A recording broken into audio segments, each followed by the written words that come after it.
Fahamehabanao androana dia anao fijoroana vavolombelona fohy mikasika zavatra izay nataon'Andriamanitra teo amin'ny fiainako. Ny sarotra izay nilalovako dia nitondra zava-tsoa teo amin'ny ara-panahiko. Ary tena zaika ny tanjon'Andriamanitra, izy ny niady ho anahy. Tany ambadika any amin'ny tsy hita maso tany, izy ny niady ho anahy, niaro any dosiako, niaro momba anahy. Ary tena nangan'Andriamanitra mihoatra noho ny eritreretiko. Ary nga ten'Andriamanitra hoe eo amin'ny lalana izay efa tapina amintsika olombelona dia misy lalana afaka sokafan'Andriamanitra eo. Varavarana efa mihidy dia afaka sokafan'Andriamanitra. Ary rehefa Andriamanitra mamoha varavarana dia tsisy mahidy an'izany. Fa raha Andriamanitra koa manidy varavarana dia tsisy mavoha an'izany. Voninahitra ny eo an'Andriamanitra rery ihany.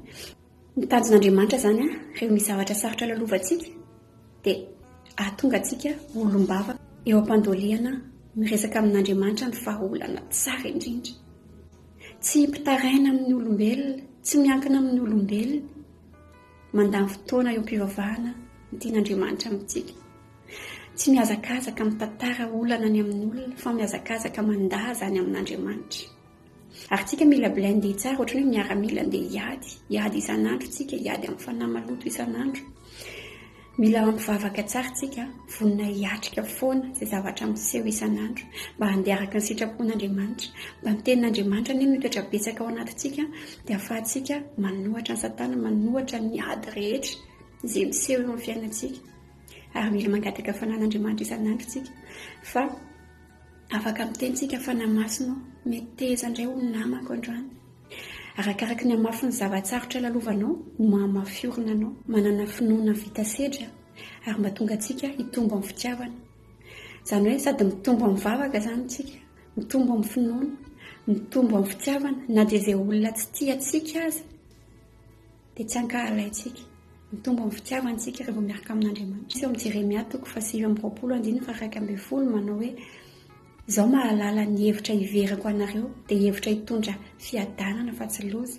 Aza kivy ianao amin'ny sarotra izay lalovanao, fa raha mankatoy ianao, raha eo amin'Andriamanitra ianao mihazakazaka, mitomany, mivavaka, dia ampitombo anao amin'ny tsaratsara kokoa Andriamanitra. Isika dia mieritritra hoe sao dia mba diso ary ny desizio raisin'Andriamanitra, sao dia mba tsy izao ary ny tokony fiainako.